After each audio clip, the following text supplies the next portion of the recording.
Example number 2 है differential amplifier पे। ये वेरी वेरी इंपॉर्टेंट एग्जाम्पल है ये। The differential amplifier circuit shown in figure uses the transistor parameter beta बराबर 100 जो है बीवी वोल्टेज देगा 0.7 और अर्ली वोल्टेज देगा 100 volt. First determine the input differential resistance RID and determine the common mode input resistance RICM। तो जब भी ये RICM जो है हमें ज्ञात करना होता है तब क्या R0 अर्ली इफेक्ट का जो है वो यूज किया जाता है। तो देखिए इसमें जो है तो सबसे पहले हमारा काम होगा IQ फाइंड करना है। यहाँ पे देखिए ये डिफरेंशियल एम्पलीफायर ये V1 और V2 दे रखा है। ये 5 वोल्ट से सभी को कॉमन किया गया। निगेटिव जो है करंट मिरर क्या है -5 वोल्ट से जो है वो कॉमन किए गए।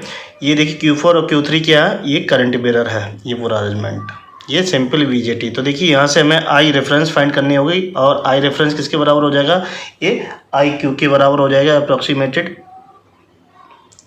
तो I रेफरेंस बराबर, तो देखिए इसमें सबसे पहले I रेफरेंस फाइंड करते हैं। तो यहाँ से जो है वो KVL लगाते हैं। तो देखिए I रेफरेंस बराबर 5 माइनस का ये BV, यहाँ से करंट आई ऐसे बाईपास हुई और ये इसके क्रॉस ये VV कितना होगा 0.7 वोल्ट और ये माइनस है तो क्या हो जाएगा माइनस अपॉन ये रेजिस्टेंस 18.6 किलो ओम। तो I रेफरेंस बराबर, तो देखिए ये 5 माइनस का 0.7 प्लस 5 अपॉन 18.6 किलो ओम। तो I रेफरेंस बराबर, तो ये कितना हो जाएगा 10 माइनस 0.7 अपॉन 18.6 किलो ओम। तो ये आ जाएगा 9.3 अपॉन 18.6 किलो ओम, ये वोल्ट में होगा। तो I रेफरेंस बराबर आ जाएगा ये 1/2 मिली एम्पियर या सिंपली 0.5 मिली एम्पियर ये। तो ये करंट इसके बराबर होगी अप्रॉक्सीमेटेड। तो I रेफरेंस बराबर 0.5 मिली एम्पियर और ये अप्रॉक्सीमेटेड हो जाएगी IQ के।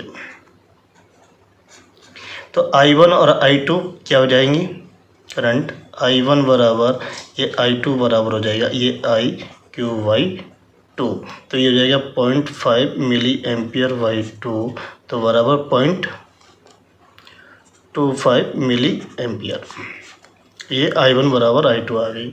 तो I1 बराबर I2 बराबर 0.25 मिली एम्पियर। तो देखिए ट्रांजिस्टर कैसे दिखाई दे, दोनों R रेजिस्टेंस की वैल्यू क्या है वो सेम है। तो यहाँ से हम RE1 बराबर RE2 बराबर सिंपली क्या मानना है ये RE, तो ये हो जाएगा VT अपॉन ये IE होता है। तो IE की वैल्यू आ जाएगी VT अपॉन IQ/2। इसकी वैल्यू हमें निकाली है वो कितनी है 0.25 VT रख लेते हैं 25 मिली वोल्ट अपॉन ये जाएगा 0.25 मिली एम्पियर। तो ये पड़ जाएगा, तो ये आ जाएगा 100 ओम। तो जो हमारा RID होता है, तो देखिए ये सर्किट होगी जो हम जब हम करंट मिरर को हटा देंगे तो इसके क्रॉस हमें क्या करना पड़ेगा, ये R0 फाइंड करना पड़ेगा। और ये सिंपली होता है R0 बराबर किसके क्रॉस होगा, इस ट्रांजिस्टर के क्रॉस मैंने फाइंड किया। तो VA अपॉन ये I रेफरेंस बराबर VA की वैल्यू दे रखी है 100, I रेफरेंस की वैल्यू है 5 मिली एम्पियर। तो ये हो जाएगा 2000 किलो ओम। तो ये सर्किट हट जाएगी। अब आपके पास ये सर्किट बचेगी। जब ये बचेगी तो इसमें एक R0 की वैल्यू भी फाइंड करनी पड़ेगी क्योंकि वो इसकी वैल्यू होगी, क्योंकि VA दे रखा है इसकी जो है R0 इन दोनों ट्रांजिस्टर की। तो R0 बराबर ये VA अपॉन ये I1 या IC, ये होती ICQ होती है। तो IC इसमें क्या आएगा, ये I1 और ये I2 है, करंट इसमें जा रही, दोनों की वैल्यू क्या है वो सेम है। तो इसे लिख सकते हैं R01 बराबर R02 बराबर VA अपॉन और ये क्या I1 या I2 या सिंपली VA अपॉन IQ/2। तो VA की वैल्यू है 100, IQ/2 की वैल्यू आई निकल मिली। तो ये हो जाएगा जो है 400 किलो ओम। तो R0 भी आ गया आपके पास, R0 जो आ गया वो 400 किलो ओम, और जो कैपिटल R0 इसके क्रॉस निकाला है वो आपका 200 किलो ओम आया। अब बात करते हैं इनपुट रेजिस्टेंस। तो देखिए इसका जो है इनपुट RID हो गए इन दोनों के क्रॉस। देखिए यहाँ पे इसका एक RE रेजिस्टेंस, इसका एक RE, तो ये सिंपली क्या हो जाएगा 2, और इसमें करंट जाएगी कि आपकी जो है ये β+1 करके आएगा। तो RID केस ए, RID बराबर हो जाएगा 2 β+1 इंटू RE। तो 2 β+1, तो बीटा की वैल्यू है 100 + 1 और इंटू 100, तो ये 2 इंटू 101 इंटू 100। तो देखिए इसकी जो वैल्यू हो जाएगी RID बराबर हो जाएगी ये 20.2 किलो ओम। एक बात, अगर हम यहाँ BT की जगह 26 मिलीवोल्ट लेते तब इसका आंसर क्या आता है? तो देखिए अगर हम RA की वैल्यू जो है VT अपॉन ये I1 या I2 है,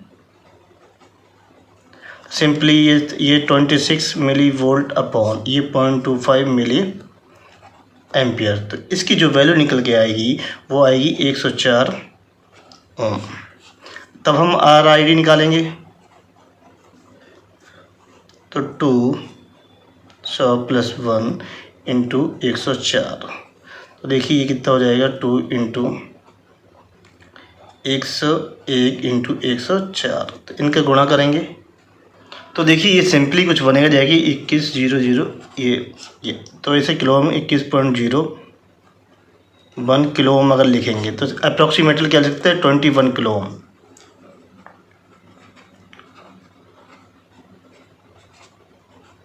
ये ठीक है। अगर हम ये कर रहे हैं, अगर हम R पाई से करेंगे, एक ये भी फार्मूला होता है RID बराबर 2R पाई,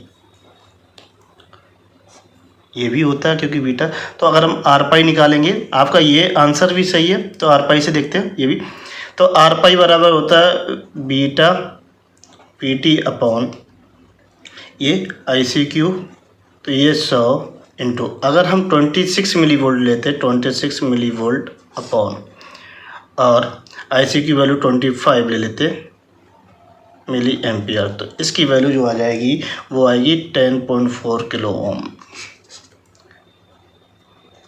तो जो हमारा RID निकल के आएगा, तो ये RID बराबर जो आ जाएगा वो 2R पाई होगा, तो ये 2 इंटू 10.4 किलो ओम, ये 20.8 किलो ओम।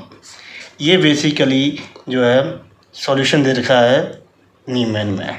तो ये क्वेश्चन जो है मैंने एग्जांपल लिया है नीमेन का, तो उसमें ये दे रखा है। अगर आप RE से करते हो तब भी आपका गलत नहीं होगा, इसलिए मैंने ये यहाँ पे ये सॉल्व किया है। तो देखिए इसका जो RICM निकल के आएगा, जब इन दोनों क्या कर दिया जाएगा, कॉमन कर दिया जाएगा,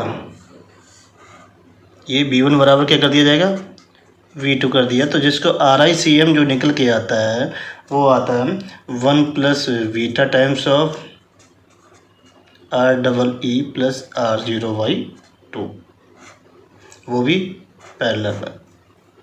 यहाँ क्या रहता है, सॉरी क्या रहता है, पैरेलल रहता है, तो ये फार्मूला होता है। तो देखिए हमने R0 निकाल लिया है, दोनों ट्रांजिस्टर का है, और ये REE, तो इसमें क्या हमने R आउटपुट निकाला था, वो था आपका R4 के अक्रॉस, जो सॉरी Q4 के अक्रॉस था, तो उसकी वैल्यू थी 200 किलो ओम, इसकी वैल्यू थी 400 किलो ओम, तो यहाँ वैल्यू रख देते हैं। तो RICM बराबर ये 1 + का 100 और ये इसकी वैल्यू थी वो 200 पैरेलल और ये 400/2 और ये किलो ओम बाहर ले लिया। तो देखिए तो ये हो जाएगा 101 और ये 200 पैरेलल, ये कितना हो जाएगा 200 पैरेलल 200 और ये किलो ओम। तो RICM बराबर 101 तो ये 200, तो इसकी वैल्यू निकाल लेते हैं। तो 200 into 200 upon 200 plus 200 kilo ohm बाद। देखिए इससे ये 200 इंटू 200 अपॉन 400 कितना रहेगा 100 इंटू और ये 100 किलो ओम। तो ये जो वैल्यू आएगी 10.1 मेगा ओम, ये RICM। ये फार्मूला याद रखना RICM का, क्योंकि इसी से ही निकलेगा। तो उसके लिए हमें एक R0 चाहिए होता है ट्रांजिस्टर का, और ये RE जो ये रेजिस्टेंस होता है, ये करंट सोर्स का रेजिस्टेंस होता है, तब ये निकलेगा। तो इस क्वेश्चन की ये हमारे आंसर। यदि आपको मेरा वीडियो ये अच्छा लगे, please like share and subscribe my channel. ये एग्जाम्पल नंबर जो है 11.6 है नीमेन का।